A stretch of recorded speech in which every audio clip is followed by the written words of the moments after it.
here today with Vanessa Torres. Vanessa, you are a newly minted PhD from the University of Washington. Yes, that's right. Tell us about that journey.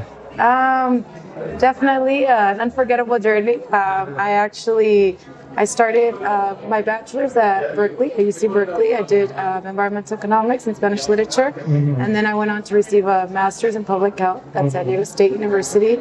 And then I started the PhD program in 2014 at the University of Washington, and most of my research focused on unhealthy alcohol use among Latino day laborers.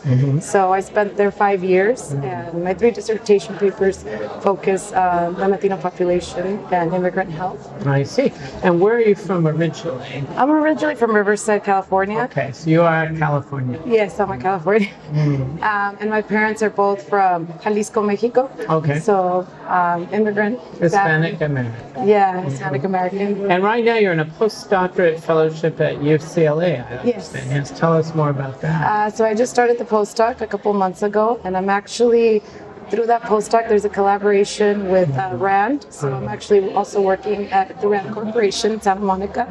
And I'm actually working on a study led by somebody at RAND, Eunice Wong, looking at mental health stigma, how to reduce mental health stigma among Latino populations. And we're actually connecting parishes, Catholic churches, with this organization, this national organization, NAMI, the National Alliance of Mental Illness. So part of the study is to evaluate stigma, mental health stigma, and see if it's reduced after having this collaboration between the churches and NAMI. Earlier today, the head of the Centers of Disease Control talked about addiction and saying that it's not a moral issue, it should be a scientific issue, and that we need to remove stigma from the identification of addiction. Is that roughly in the same neighborhood as the work you're working on? Yes, I think that's kind of the big red flags we're seeing also in mental health, not only in substance use, but also in mental health. This notion that it's something, it's a punishment, or it's something, God, is punishing you, you did something wrong. So I think trying to remove that, and trying to say there's ways to kind of cope with it, and it's not something that you have to be ashamed of or you have to be embarrassed of, and kind of how do you help those that have maybe depression, anxiety, and then how to help yourself as well. So I think it's... Now, tell us a bit about the award you won tonight at the Latino Caucus. So that was actually one of the papers I wrote for my dissertation. I received the Outstanding Student Award. And that paper was looking at acceptability of a culturally adapted brief intervention to reduce unhealthy alcohol use among Latino day laborers. So this is a day labor center in Seattle, Washington. And we did a motivational interviewing style brief intervention, which is a 30-minute conversation. It was done by promotores with the men, with the day laborers, and they culturally adapted it by doing it in Spanish and by doing it in a community setting instead of primary care setting.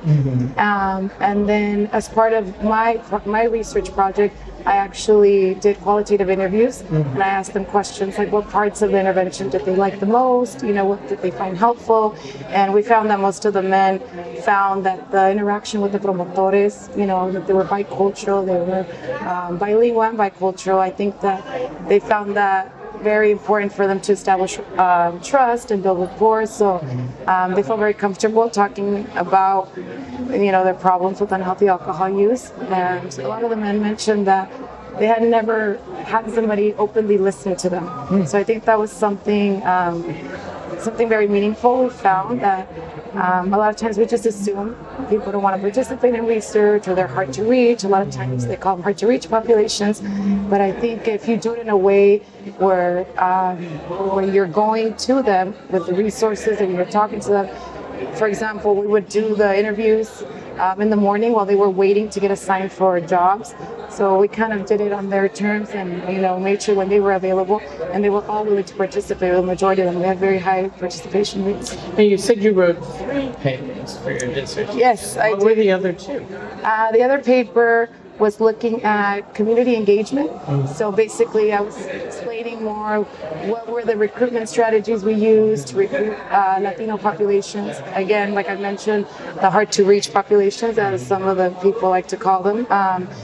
So just basically explaining this process of how we establish trust with the community partners as well. It's not just going straight to the community. If it wasn't with this established trust that we had with this community organization, we wouldn't have even had access to be in that space. So, just kind of, so in that paper, I kind of just talk about how is it that we can continue to do this type of work in different settings, but also always keeping in mind the community and their needs and how they want to be approached. And the third paper? And the last paper is looking most broadly at, that one's actually looking at patterns at social stressors, immigrant-related stressors associated with drinking levels. So we predict that the more that people, actually a lot of the research shows that there's more, even when you drink at the same levels, you consume same levels of alcohol, if you're Latino and you have other social determinants affecting your lifestyle, you're more likely to have alcohol-related consequences associated with the level of drinking. Interesting. So what happens post the postdoctorate? So I think the long-term goal is to be in an academic position. I would like to do a more traditional tenure track. I would like to continue doing work with the Latino population. I'm really interested in community engagement. I think that's something that that's kind of how I've been trained since I started my master's, and I see all the opportunities there are to kind of really collaborate with the community and to kind of make real change when you listen to the community. So I want to do that, and I want to mentor other Latino students like myself. I want to be a role model, and I also want to train the next healthcare professionals. Well, thank you very much, Virginia. Thank you. It was Vanessa. It was very nice to meet you. And very exciting to watch you receive the award tonight. Thank you so much.